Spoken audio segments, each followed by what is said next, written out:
O presidente eleito Luiz Inácio Lula da Silva está em Brasília negociando a PEC da transição.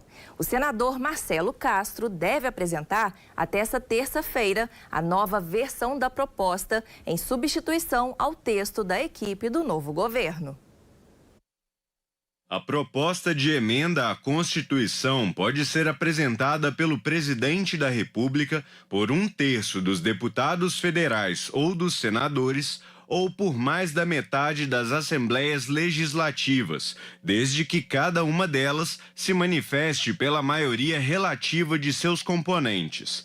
Para a situação atual, o texto final da PEC da transição ainda não estava definido, porque as negociações entre os atuais e futuros governantes seguiam no Senado.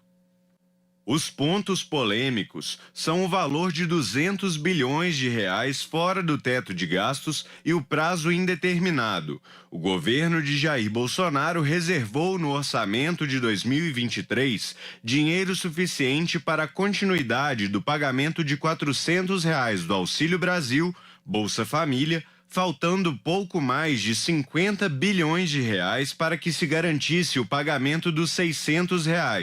E segundo o governo Bolsonaro, o acordo possível é a liberação de 50 bilhões de reais por um ano.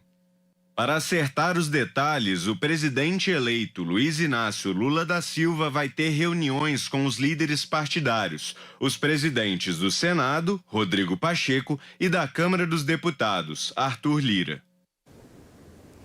Pedro Bonenberg já está aqui comigo novamente. Pedro, para a gente detalhar como anda a proposta da PEC da transição, quais os pontos que a gente pode esperar que o presidente eleito Lula deve deixar adiantado para quando tomar a posse? Pois é, Sula, ótima noite para você, para quem nos acompanha. Olha, para a gente contextualizar o nosso espectador, essa PEC da transição é uma proposta, então, com os principais objetivos do próximo governo, que vai tomar posse no ano que vem, para que ele já assuma tendo ali a aprovação do Congresso e também da Câmara dos Deputados, para tomar algumas medidas mais urgentes inicialmente.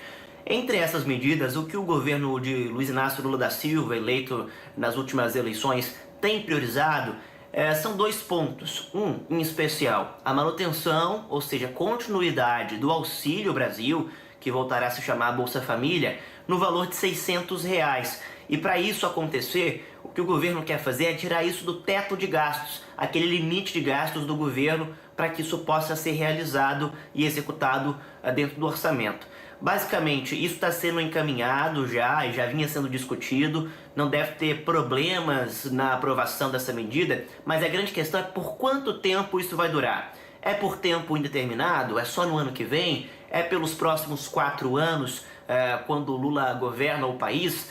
Isso vai ser definido dentro dessa PEC que está sendo negociada agora, então, no Senado e também na Câmara dos Deputados. Bom, esses impasses, eles vão ser resolvidos, é claro, na política, na conversa, e é por isso que o Lula está em Brasília nesse momento, onde ele deve se reunir nesses próximos dias, em especial já amanhã, porque o tempo é curto, porque se tem pressa. Ele deve se reunir com o presidente do Senado, Rodrigo Pacheco, e também com o presidente da Câmara dos Deputados, Arthur Lira, para definições sobre essa continuidade do benefício. Outro ponto importante nessa PEC a ser defendido pelo presidente eleito é sobre investimentos no país. A ideia do governo petista é de tentar usar uma super arrecadação, ou seja, aquilo que exceder o que está previsto para ser arrecadado no próximo ano para investimentos no país.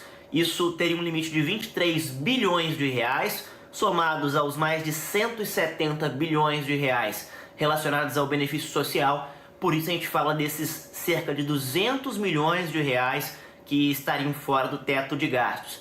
Isso vai ser negociado, é claro que vai ter muita conversa política, Lula vai ter que ter muito jogo de cintura. Entre as propostas que Lula deve fazer amanhã aos presidentes dos cargos legislativos, a gente deve esperar, por exemplo, um apoio à reeleição de Arthur Lira à presidência da Câmara dos Deputados. Isso já vem sendo conversado na base petista por lideranças do partido e deve ser tema de conversa já amanhã entre esses interlocutores. Olha, nós trazemos também informação para nosso telespectador, Sulamita, inclusive dando devido crédito à nossa colega jornalista da CBN, Isa Staciarini, que trouxe em primeira mão essa informação, de que essa PEC da transição já está protocolada no Senado. Foi protocolada hoje e para que ela comece a tramitar, são necessárias 27 assinaturas de senadores para que ela comece a passar pelas comissões, depois passe por votação, vá para a Câmara dos Deputados. Isso deve acontecer sem problemas nos próximos dias, ainda mais depois das reuniões de Lula com os presidentes das casas legislativas e essas 27 assinaturas que representam 1/3 do total de senadores que nós temos aqui no país. Só então essa PEC começa a tramitar aqui no Brasil. Olha, nós devemos ter nesses próximos dias um termômetro também para entender como é que será esse governo de Luiz Inácio Lula da Silva no próximo ano. Lula, quando governou o país em 2002, depois em 2006, ele teve um jogo de cintura muito forte, sempre conseguiu bons diálogos com o poder legislativo. Agora, ele enfrenta um país dividido, enfrenta uma oposição forte, já que o PL de Jair Bolsonaro elegeu a maior bancada de deputados e também uma bancada expressiva de senadores. E a gente tem que ver agora como é que Lula vai conseguir lidar com esses nomes eleitos. Esses próximos dias, portanto, serão importantes para definir a aprovação da PEC de transição, expectativa é de que até o dia 10 de dezembro ela seja aprovada, e também qual será o poder de jogo de cintura de Lula, que assume a presidência do país a partir de janeiro do ano que vem. Sulamita. Excelente, Pedro. A gente continua acompanhando todas essas cenas aí do próximo capítulo.